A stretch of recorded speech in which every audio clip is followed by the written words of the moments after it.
గత 2 ఏళ్లుగా రాష్ట్రంలో పొగాకు పండించిన రైతులకు సరైన గిట్టుబాటు ధర లేక తీవ్ర నష్టాలు ఎదుర్కొంటున్నారని పలువురు రైతులు ఆత్మహత్యలు చేసుకునే దుస్థితి దాపురించిందని రైతు సంఘం సిపిఎం నాయకులు అన్నారు. నెల్లూరులోని సిపిఎం కార్యాలయంలో విలేకరుల సమావేశం ఏర్పాటు చేశారు. ఈ సందర్భంగా వారు మాట్లాడుతూ నెల్లూరు జిల్లాలోని మర్రిపాడు, కలిగిరి, దొత్తులూరు, బింజమూరు తదితర ప్రాంతాల్లో పొగాకు పంటను భారీగా సాగు చేసుకున్నప్పటికీ కొనుగోలుదారులు ప్రభుత్వం నిర్ణయించిన ధరలకు కొనటం లేదని మండిపడ్డారు.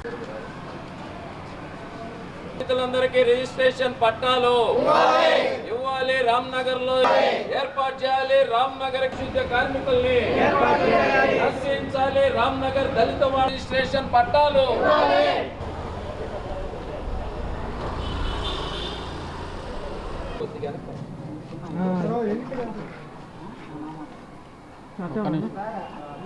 ఈరోజు 10వ వార్డు పరిధిలోని రామ్నగర్ దళితవాడ సమస్యల మీద ఈ 10వ వార్డు సచివాలయం ఎదుట ధర్నా కార్యక్రమాన్ని నిర్వహిస్తూ ఉన్నాం.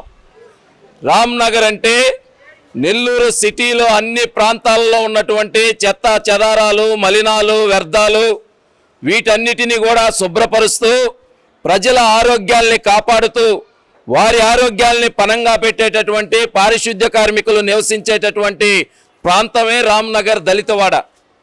సాధారణంగా సమాజంలోనే కాదు, ఈ ప్రభుత్వాలు కూడా ఎంత నిర్లక్ష్య వైఖరితో దళితుల పట్ల, దళితుల జీవితాల పట్ల, దళితులు నివసించేటటువంటి ప్రాంతాల పట్ల ఎంత నిర్లక్ష్య ధోరణితో వ్యవహరిస్తారో అనే దానికి రామ్నగర్ దళితవాడ మరొక నిదర్శనం.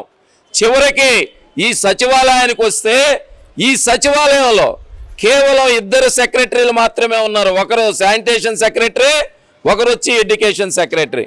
ఇక్కడ అడ్మిన్ సెక్రటరీ లేరు, విఆర్ఓ లేడు, ఇమ్యూనిటీ సెక్రటరీ లేడు, సిటీ ప్లానింగ్ సెక్రటరీ లేరు.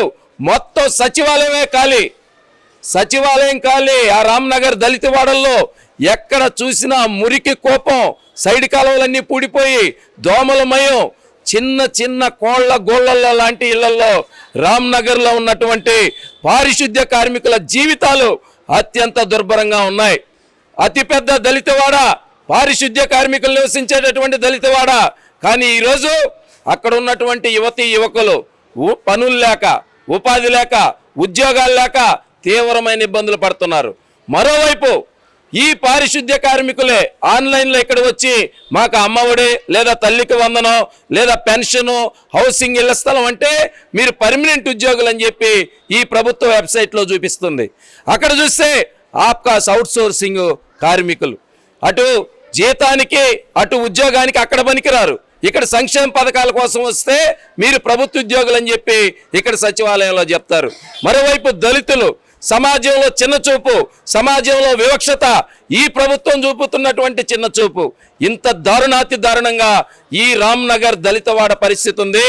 మేము ఒకటే అడుగుతున్నాం ఈ కూటమి పాలకుల్ని, నెల్లూరు జిల్లా కేంద్రం, నెల్లూరు నగర నడిబొడ్డు, ఇక్కడున్నటువంటి దళితవాడలోనే ఇంత దారుణాతి దారుణంగా ఉంటే ఈ మంత్రులు షో కార్యక్రమాలు చేస్తూ అభివృద్ధి అభివృద్ధి అని జపం చేస్తున్నారే. పేదవాళ్ళు, దళితులు, గిరిజనుల యొక్క జీవితాలు ఎంత దారుణాతి దారుణంగా ఉన్నాయో నెల్లూరు జిల్లా కేంద్రం సాక్షాత్తు నిలువెత్తు నిదర్శనం ఈ దళితవాడ. దళితవాడల్లో ప్రజల యొక్క జీవితాలు అత్యంత దుర్భరంగా ఉన్నాయి. మీరు ఈ చులకన తగదు, ప్రభుత్వం ఈ వివక్షత తగదు. తక్షణమే దళితవాడల సమస్యల మీద, దళితుల జీవితాల సమస్యల మీద, వారి ఉపాధి మీద, వైద్యం మీద, విద్య మీద దృష్టి సారించకపోతే ఈ రాబోయేటటువంటి రోజుల్లో ఈ చులకన భావం విడనాడాలి, ఈ వివక్షత విడనాడాలి, ఈ నిర్లక్ష్యం విడనాడాలి. ప్రకటనలు అభివృద్ధి అభివృద్ధి అని ప్రచార డబ్బాలు కాదు కావాల్సింది, ఈ రిజిస్ట్రేషన్ పట్టాలు. చిన్న సంతకం పెడితే అక్కడ ఉన్నటువంటి ఇళ్ళన్నిటికీ విలువ వస్తుంది.